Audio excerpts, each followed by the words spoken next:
From the AP to kick off the American perspective on what's going on. We have this Supreme Court strikes down Trump's sweeping tariffs, upending central plank of economic agenda.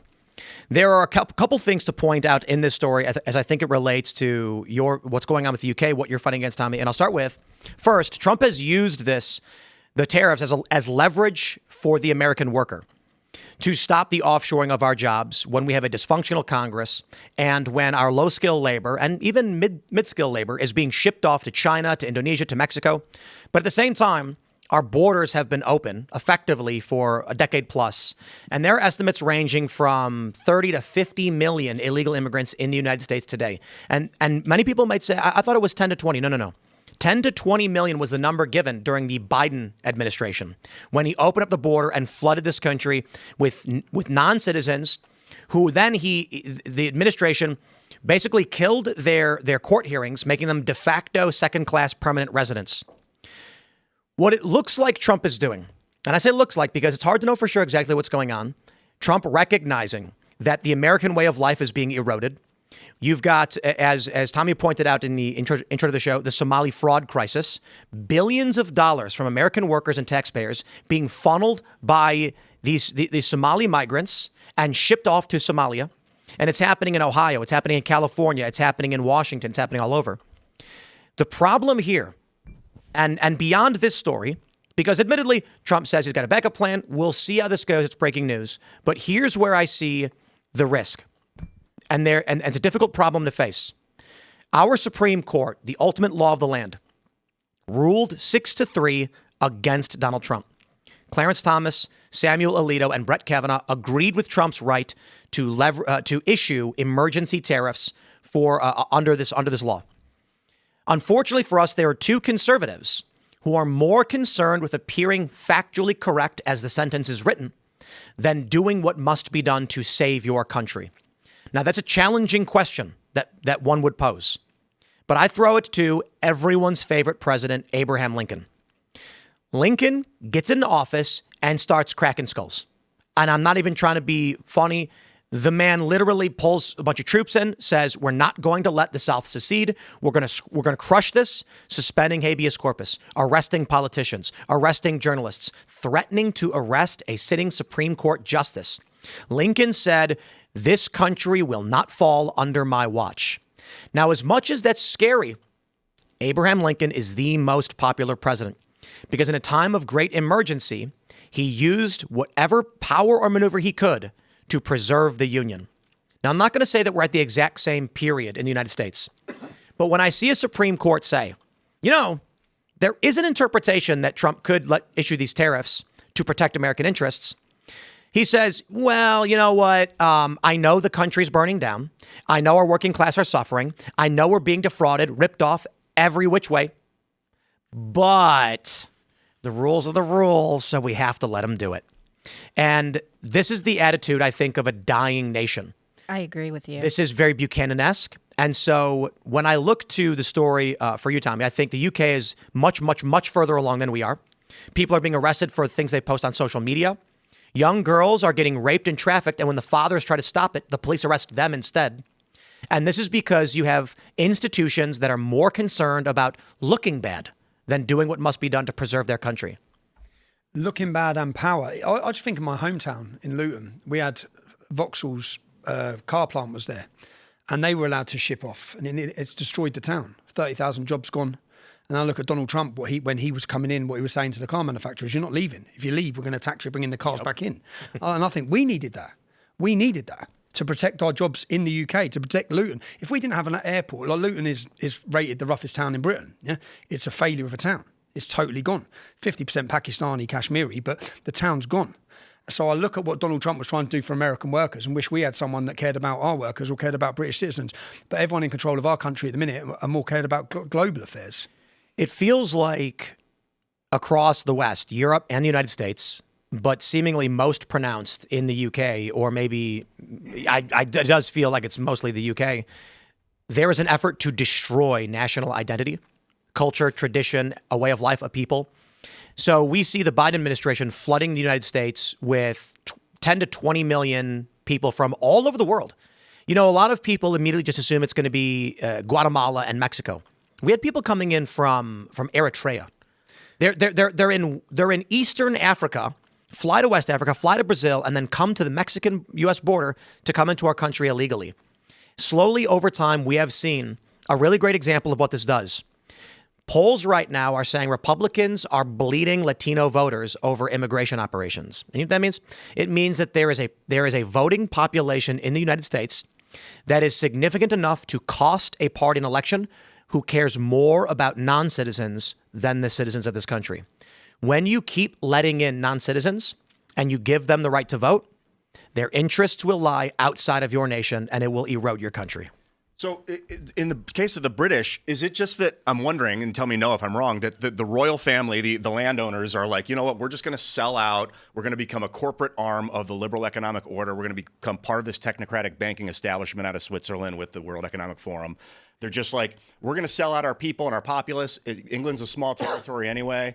Our holdings are an overseas value. I agree. None of it's a mistake. That your borders weren't open in the way they were the same time as Canada's, the same time as Britain's, the same time as the whole of Europe's. None of it's a mistake. Literally, they're not even. They come off 20 meters off the coast of Libya, and NGOs funded by the European Union pick them up, bring them on boats to the next step, and they're funneled the whole way. It's all organised people trafficking, and it's people trafficking to replace voters. So, like, your borders are open. If they get to vote, if you look at the swing states in America, the immigration rate went up 700% by the illegals, 700% in the swing states. They wanted to make it so there was no swing states ever again by importing and bringing in voters. Spain's just about to recognise 1.3 million because they're worried about Vox. They're worried about the Populist Party who are against immigration. What do? They give citizenship to over 1 million people. Those million people will vote for them. Now, all they really care about, which we realise, and I can use the rape gangs as an example, all they actually care about is power. So, and I'll give my hometown again as an example. I'm from Luton Town. In 2013, I looked at the demographical change of the communities. By 2030, which was a 17-year period, the Bangladeshi and Pakistani community were going to increase by 70 to 77%. The white and black community by 1.2 to 1.4%. So the Labour Party, your Democrat Party, know that in Luton, the future is the Islamic community. The future's not us. At that point, we're irrelevant. We are irrelevant. So if you even look where they put the Somalis, because they when I say they put them, Minnesota, they brought them in. So they brought them in from the hottest place in the world and they put them in one of the coldest, in America. Why would they do that? That doesn't make sense. Why would they even do that? They do that because they're bringing them in because they want the bloc vote. They want the bloc future Democrat vote in this area, in this area, in this area. So they flood these certain places purposely.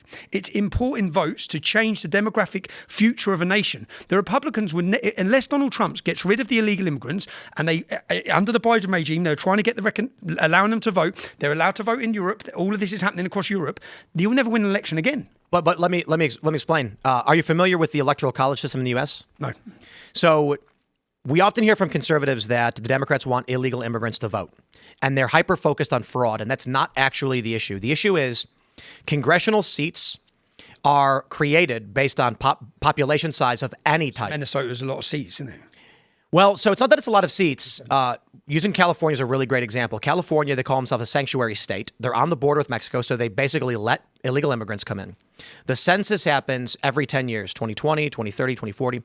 So they go to California, they say, how many people you got? And they don't ask if you're a citizen. So when they're figuring out a congressional district... And they get money for it. So, they get money from the federal government. But here's the thing. The amount of people. AOC's district, Ocasio-Cortez, 775,000 people. How many are actual citizens? We don't know. So what happens is AOC could hypothetically be in a district of 700,000 citizens and 75,000 non-citizens. And she says, and the Democrats say, but they're still my constituents. Now, if you were to remove all those illegal immigrants, they would widen her congressional district and Democrats would lose one seat. So every illegal immigrant counts towards a congressional seat. It doesn't matter if they vote or not. It creates Democrat seats. Now, here's the crazy thing. We don't actually vote for our president. We vote for electors who then go to Washington, D.C. and cast a vote for president. There is one elector for each member of Congress. And then I think we have three for D.C. or how does that work? We have 538. So if you put 1 million illegal immigrants into California as a state gets one extra vote for president. It doesn't matter if those illegal immigrants vote or not. Just by being here, they get counted. Democrats get extra seats in Congress.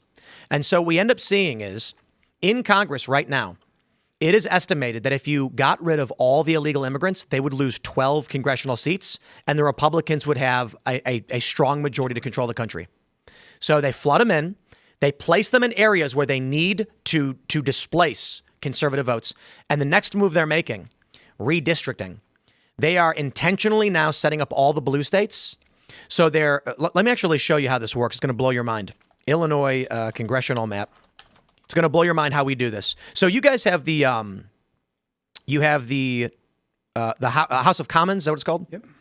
And I believe that's intended to function similarly to like our House of Representatives. In a sense, it represents the people. Yep. So this is how we draw up our maps. On map, Illinois is a great example. They remapping it. Yeah. So Illinois doesn't doing the same here in the UK. Yep, they're making it so that check this out. Take a look at this district right here, from this weird strip of land that cuts. See this big purple? Yep. That's all conservative. This city, Champaign and East St. Louis, and I think you got Peoria in there. They are all hyper liberal but small populations. So what did they do? They cut a line through a large swath of conservative territory to create a specific jurisdiction that is 70% Democrat, guaranteeing they get a seat in Congress. Okay. Yep.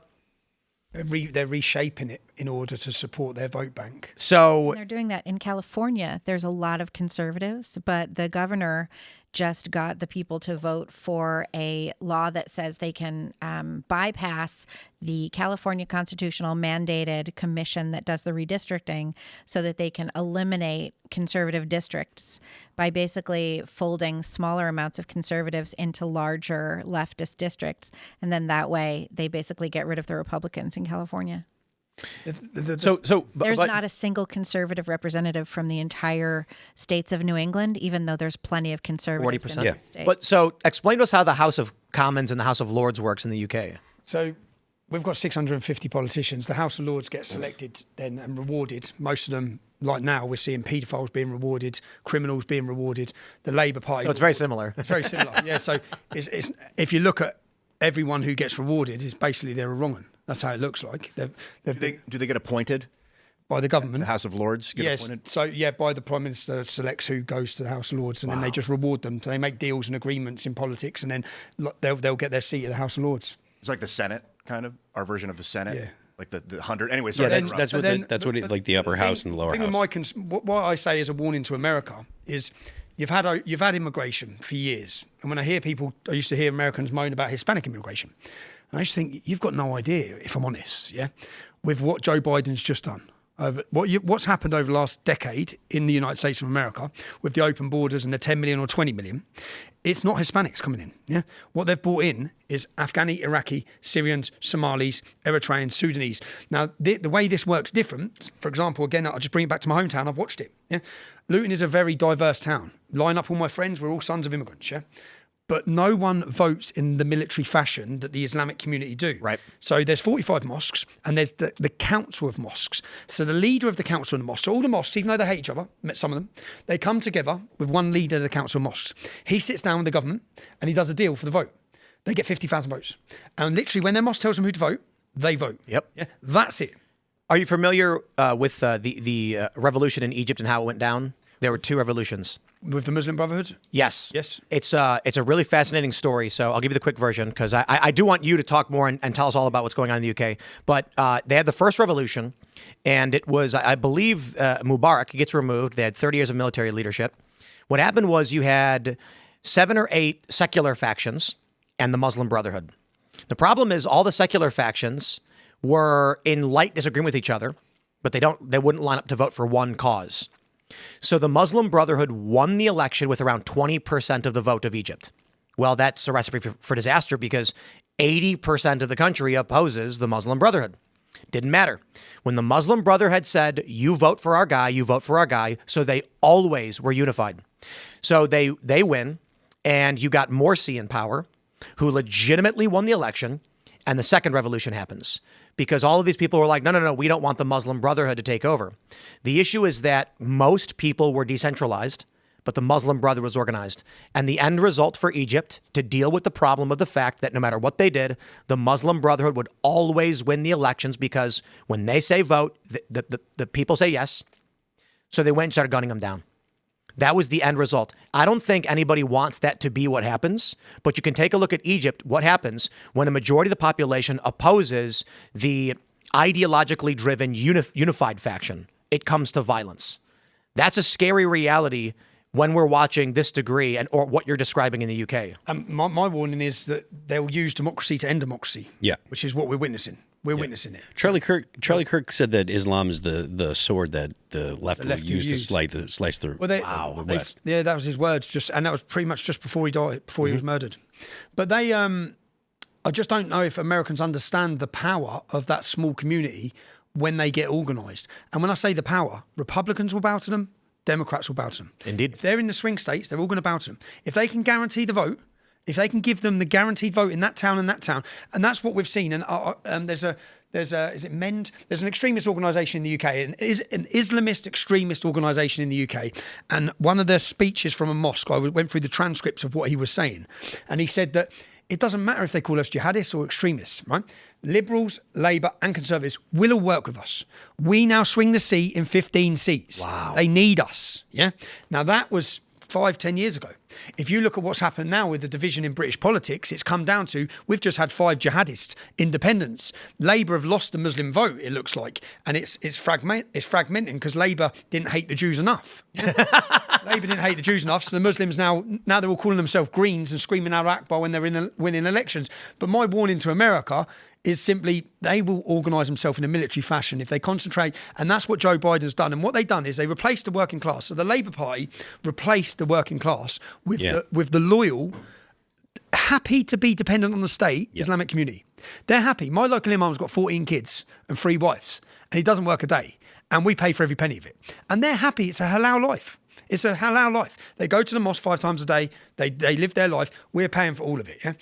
And the rates, if you look at the rates of what works and what doesn't work, I can give you the stats for every country in Europe. This does not work. They are importing people who do not work. Yeah? They're not here to work. Like they're on benefits. You've seen, and I think you've just had an amazing wake up. Nick Shirley, well done, son. Yeah. You have had the wake up very quickly. And when you look at the numbers of how many Somalis come into the country and 10 years later can't speak English, you look at the numbers of how many of them are reliant on the state, their kids will be reliant on the state. Studies have now been done in Holland that show not just is the first migration reliant on the state, the second, third migration are reliant on the state. Really? So it's they're not endemic. Working. It's endemic. They're not going to work. Yeah, they're not here to work. They're not here to assimilate or integrate. They're here to dominate. Yep. And that's not every Muslim. Yeah, but the per se, you have to look at the broad numbers. And I'll give you some numbers. Yeah? In the UK, Muslim men make up 3% of the population. They're responsible for 90% of the convictions for rape gangs. 90% from a 3% population. Now, 30% of the men convicted are called Mohammed. If you go to Sweden, 63% of the rapes, Muslim migrants. There's about 15% Muslim population, but 63% of the rapes. Paris, 77% of the rapes are Muslim migrants. Austria, 48% of the rapes are Muslim migrants. Germany, 58% of the rapes are Muslim migrants. Now, go ahead, finish. Yeah, all these things, so migration and immigration is meant to benefit the nation. So if we look in Germany, since Angela Merkel, I just said 58% of the rapes are foreign national Muslim migrants. 11% of the rapes in that country last year were by Syrian nationals. They're from Syria. Their passports from Syria, they're born in Syria, they've been brought into the country, we're told, Germans are told, for diversity. It's not for diversity. You opened your borders, you let 1 million men in, you didn't know who they were. Just look at the rape statistics that have gone up from 2017 to 2022. The rapes have gone up 45% in Germany. In the UK, 2023 to 2023, our rapes went from 8,800 to 88,000. In 88,000 rapes, and that's gone from 8,000 to 88,000. Now you take that same statistic and go another 20 years, you're talking 1 million rapes, 880,000 rapes, and nothing's going to stop it. Nothing's stopping it. They're not stopping it. The men that are coming in are hostile. An Afghani is 22 times more likely to commit a sexual assault and rape in Britain than any other nationality, than British nationality. Why are they coming in? If migration is meant to benefit, how have the Somali community benefited? How have they benefited coming into America? It's meant to benefit the nation. They benefit the Democrats. The Somalis have benefited tremendously. They have. And the money goes to Somalia and probably comes back to the Democrat Party. My question was, are these rapes resulting in pregnancies? Are they resulting in pregnancies? They're resulting in... And abortions. So I've got three best friends I grew up with who are all their mums are the white girls who were the sexual slave of the Pakistani. That's 3 of my mates. So they're half Pakistani, don't see their dads. They were babies from rape. That's three of my mates growing up. This is wild. an extremely, extremely well-known and common warfare tactic is rape. Literally, rape, the origin of the word rape and pillage was, I believe it was the Vikings would come, destroy the village, and then take the women. And the word rape comes originally meant to steal, but now it means to force yourself on a woman because that's what was happening in conquest. Thanks for checking out this clip from Timcast IRL. Make sure to watch the show live Monday through Friday at 8 p.m. Subscribe to this channel, and we will see you all there.